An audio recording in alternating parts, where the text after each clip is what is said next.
DOTE. Welcome to the advanced tutorial on how to use video cues. So hopefully you have taken a look at the basic tutorial on how to use video cues, and which was mainly about how to add a video cue and the different types of transitions. So now we're going to see what else we can do with video cues. Now here, this is the video and the project and the video cues that we had created. So I'm just going to play through those. We added 3 in the basic tutorial, so I'm just going to play that now.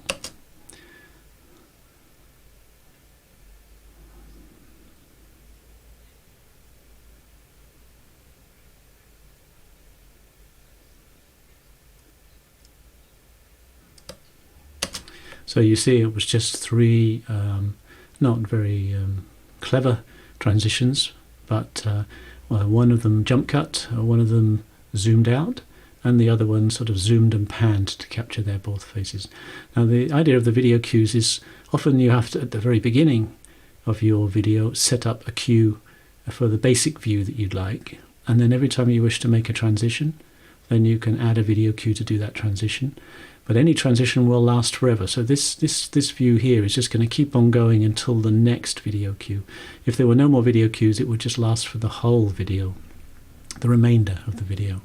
And that could be not what you want. So you always have to remember when a thing's going to change, so you need to have a transition to a new view that will capture the things you're interested in. So the video cues are really useful for a much more focused view, especially not only on a primary video like this.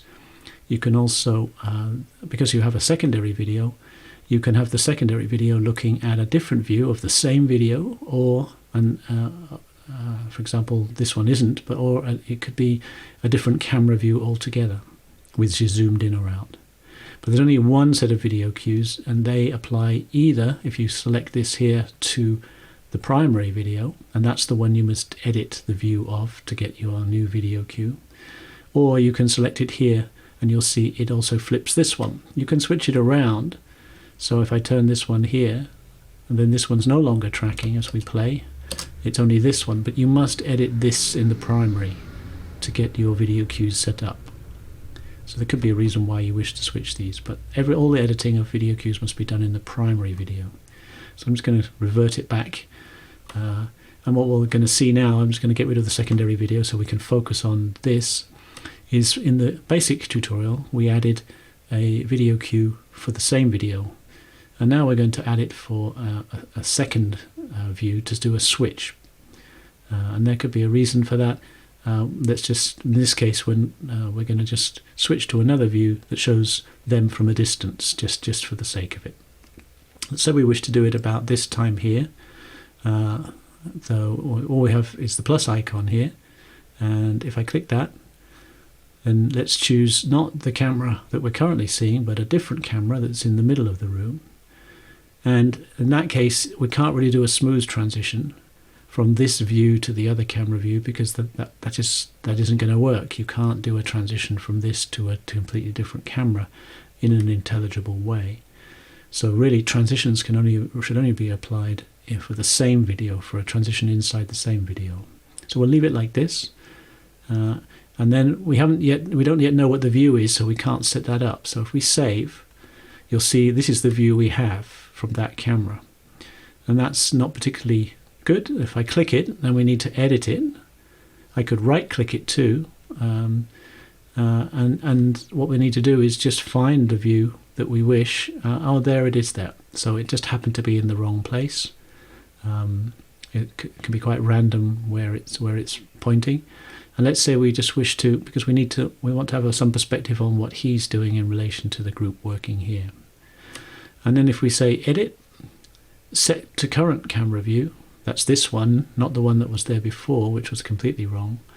Now we've set to this view, and we don't want a smooth transition because we can't smoothly move from the camera on the table here. That's the other camera and this camera. If I save that now and just go back,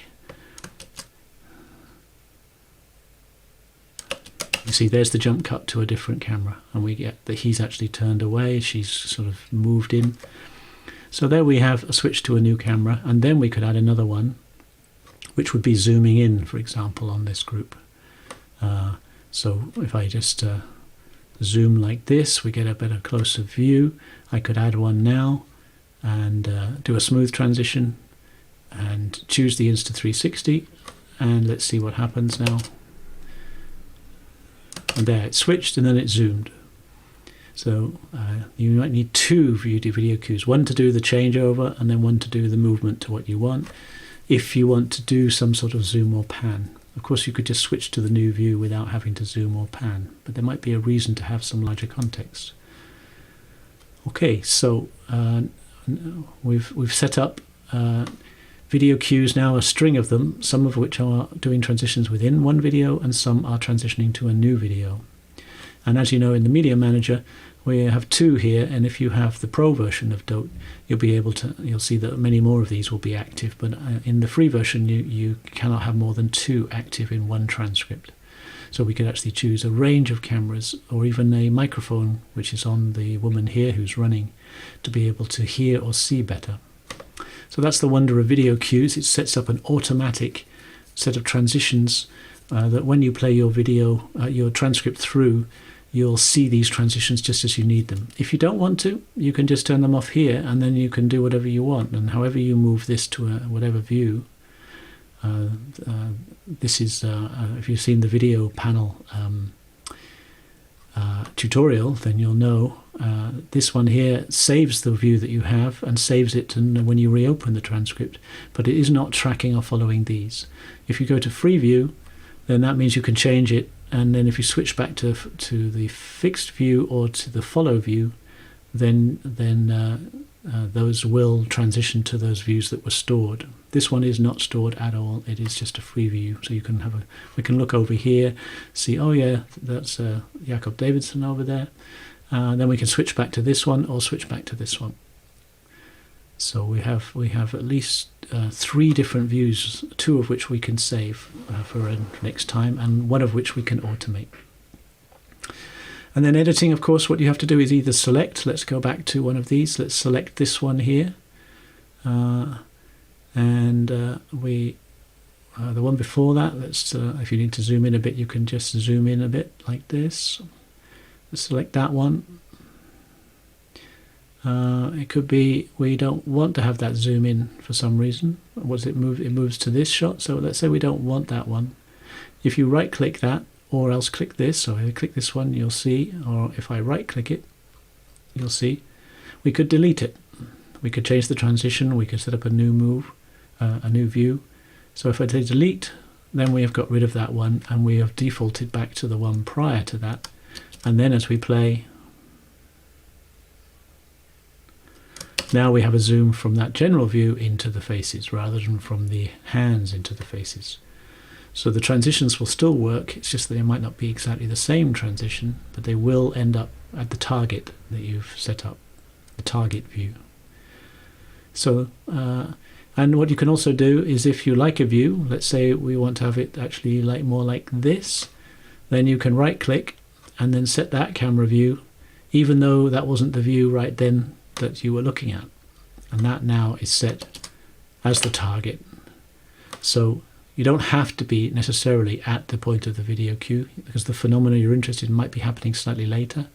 You can go to somewhere else, let's say here, and actually we want to get her hand in with her face too. We want, let's say like that. We're interested in her hands and where they're both looking. And now if we right click that one there, set to that new view, save, you'll see there, now we've gone straight to that view. So you can see either you can click on and then edit, but you need to have changed the view before you do that, or you can set up a view and right click and then set to that view. So there's two ways of editing a view. One requires you to set it first before clicking the icon. The other one requires you to set it first, but you don't have to be on the actual, you have to have selected it on the first way, but in the second way you don't have to have selected that one. You could be somewhere else, not another camera view, that won't work. It has to be the same camera, and then you choose that view, and then you right click on the one that you'd like to change. as long as it's the same camera. If it's not the same camera, you'll get a completely weird view, because it will be applying this view to another camera which will look somewhere else. Okay, and then you can move these. So if we zoom in a bit, then let's just say this one here, let's see what happens. It's not where we wanted. Let's go back. It's roughly here where we want. So we're just going to zoom in. Yeah, so these are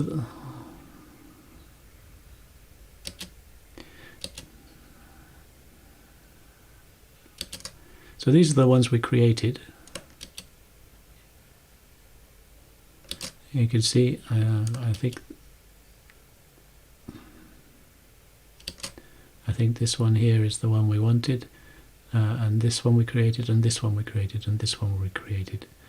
Now this one, maybe we want to move it. Maybe it's not quite the right place we want it. So if we drag, we can drag, and you can see the video is changing, and we want it actually here, just as the finger is changing. So now if we play, and there's the finger, we get the shot. That's a jump cut. This one here, it could be this one earlier. So now we have it here when they start talking about. So you can drag these along. What you can't do, of course, well, no, you can, sorry, and you can drag these over. That could cause some weird problems, because if you drag over a different video view, then it's going to switch to that video and then try to zoom to the next with a smooth transition. So you have to be careful. You can drag them over. For example, this one here we could drag over to here, but let's drag it back. So you are allowed to do that. It's sync codes up here that you cannot drag over other sync codes, because they are temporally bound. These are not temporally bound. They are in time, chronologically, but they can be applied anywhere on the video. So that's some of the basic ways of reframing, adding to switch to a new video, moving video cues, and zooming in. You can just right click and zoom in on the timeline, or zoom out like this, so you can get a better shot. And then as you play, for example, if I go to here, you'll see that the timeline is moving along. So if we just go back, it's roughly, I think, here. This is where we were.